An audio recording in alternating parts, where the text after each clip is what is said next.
Hello and welcome guys to another video. Today we have the PLR ACC Xbox Tour of Europe finale in a storm.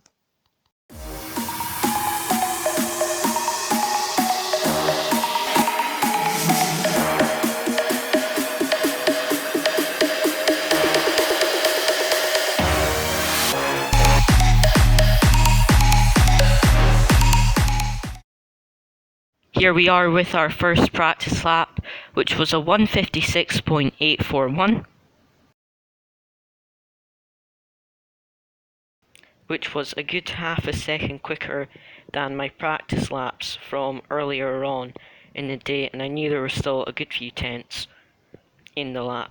So by the end of free practice we were in P7 and only a few tenths off of pole position. Coming in with our first few qualifying laps, we do a 57.4 as our first banker time.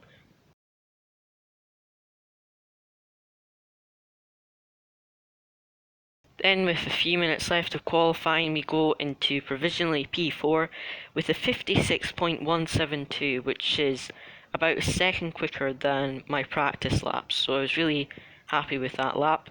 And then McGoogle set a great lap of a 154.9, and as you can see he was about 8 tenths quicker than the rest of the field, so a really good time by him.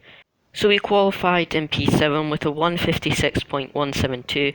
I was pretty chuffed with that considering my practice laps were a 157.2 was my best, and we qualified about 1.2 seconds off of pole position. So here we are at the race start, starting P7, trying to get a good start, but we don't want to push too hard into the first corner because we do not want to cause any mayhem. We get a pretty good start here. We're up alongside Chaz on the left in the Bentley, and then Taylor's had not as great a start, and Chaz comes along on the inside of Taylor. I brake early because it's wet and I'm not sure where everyone else is going to brake. I get a good first corner, get past Taylor, up alongside Chaz, coming into the left-hander hairpin here. Have a wee look around the outside but decide to tuck back in. Up ahead, I'm not sure what happened to McGoogle in the Mercedes, but they're 3 wide coming around the right-hander. The Mercedes on the right-hand side is McGoogle, who qualified on pole. I'm not sure what has happened to him, but unfortunately he's lost a lot of time at the start. And here, I've just overtaken him, I've got the move done, but Chaz tapped Matty, and then because Chaz had to brake so hard after tapping Matty, then I just had nowhere to go and ended up tapping the back of Chaz. So he went down back to 7th position. Coming round on the next lap now, here we are, right behind Chaz, and I brake, but I know I'm not going to get the move done. I back out, but I still just tap Chaz, and nothing I could really do there. Backed out a bit too late. Taylor gets past. Probably one of the hardest things with the wet is you'll see here in a minute as well that you have no idea where everyone else is going to brake. In the dry, people kind of brake on similar braking points, whereas in the wet it's a lot harder to judge where people are going to brake. We see here coming around the final corner of, I think this is the second lap, Chaz, I'm not sure if he gets a little bit of a slide or he just brakes really early, but that slows us down. That allows Spring to get past us and McGoogle to get alongside. So we've lost about 2 positions there because we didn't really have anywhere to go, unfortunately. But we're really late on the brakes coming into turn 1. We get alongside Spring and we are able to defend from McGoogle in the Mercedes behind us. Then on the next lap, unfortunately, Spring has a little bit of a slide, goes wide, and then as soon as he touches the curb, he just goes straight into the wall. And unfortunately, that put him with a lot of damage, but that did put us back into P8. Now we're on the next lap, pushing hard, trying to catch Chaz and Taylor. And unfortunately, I take a little bit too much speed into this hairpin. And because I'm in first, I just lose all my grip, go straight onto the grass, manage to keep it kind of facing straight, didn't spin it 360 degrees, So I lost about 5 seconds there in that spin, which put me down to P11.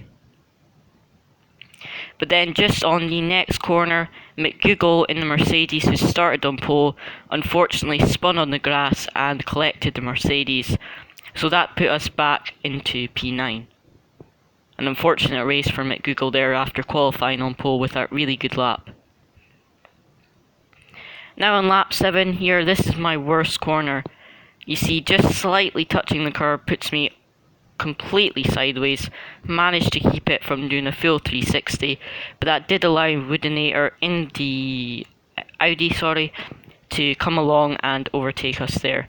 Thankfully though, we didn't get any damage, so we were able to continue. Here coming in to the next lap, Woodinator brakes a little bit too late into turn 1. That allows us to get alongside. We're on the outside, coming round to this left-hander hairpin in a moment. And we're round the outside in the wet, trying to get the move done round the outside. And we get the move done round the outside of the hairpin in the wet. Probably my best move of the race. Now we go up to P8 because Taylor has an early pit stop, so that put us up to P8 with 41 minutes left. Now I've slowed this spin down a little bit, so you see I'll go wide, get a slide, but then I straighten up, so I accelerate, but then I just lose the grip again and go straight into the wall. That gave me about 23 seconds worth of damage that I didn't actually repair. I just carried on with it because it didn't seem to affect my lap times too much, and I wouldn't have gained 23 seconds by repairing that damage. So now after some of the pit stops, we're in P2 because we've not pitted yet. Get on the curb and just completely lose all the grip. It was really hard conditions, just so easy to spin it round. As you can see, I've still got 7 laps of fuel left, and that's because I have a later pit stop strategy. So if the track did dry up and I wanted to put the dry tyres on, then I would only have to do 1 pit stop, and I had that option to go straight to dry tyres.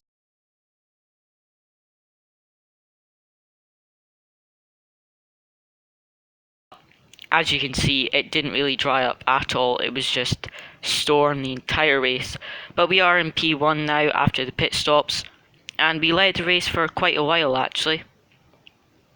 We can see here 5 minutes later, sitting in P1 now, and it was just kind of fun to just lead the race for a little while.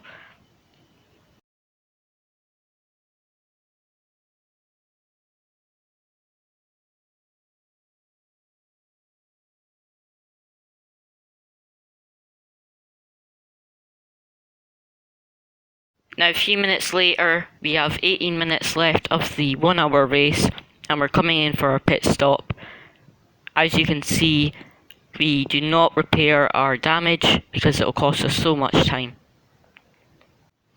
So coming in for our pit stop now, as you can see, entering the pit lane. And by the time we exit the pit lane, we'll see what position we come out in. So as we're exiting the pit lane, we're in P8, and Chaz is the next car that we are actually battling for positions for, and he's about 10 seconds ahead of us. This was probably the most scary moment of the race. You can see with my steering inputs, I very nearly spun there, but managed to keep it in a straight line and not lose too much time. Now on the final lap, here's my big mistake on the final lap. Get on the throttle a bit early, tried to correct it, and go straight into the bit of the barrier that just sticks out there. And that gave me a bit of damage. The most annoying thing is, you'll see here, a few corners later, that the suspension was damaged, so it literally just pulled me to the left. I had my steering wheel to the right on the exit of the corner, but it still went to the left and on the grass. Thankfully though, we didn't lose any positions, and coming around the final few corners now, you can see the suspension pulling us to the left again. We finished in P8 in the race, and we'll see the championship results in a moment after this race. I definitely had a decent amount of pace in qualifying and practice, but I just spun too many times and just threw my race away basically with all the spins, unfortunately. But we did finish P8 like I said, and here are the championship results. Bennett won the championship with 220 points, a great championship by him. And we finished the championship in P8 with 117 points. Thanks again for watching, please like and subscribe.